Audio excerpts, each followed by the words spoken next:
விடுவிடுவெனவே வாலிப மனது விண்வெளி விண்வெளி ஏறும். மன்னவா ஒரு கோயில் போய் இந்த மாளிகை எதற்காக? தேவியே என் ஜீவனே இந்த ஆலயம் உனக்காக.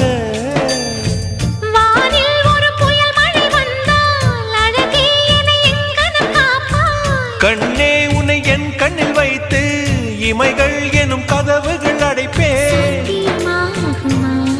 நான் சத்தியம் செய்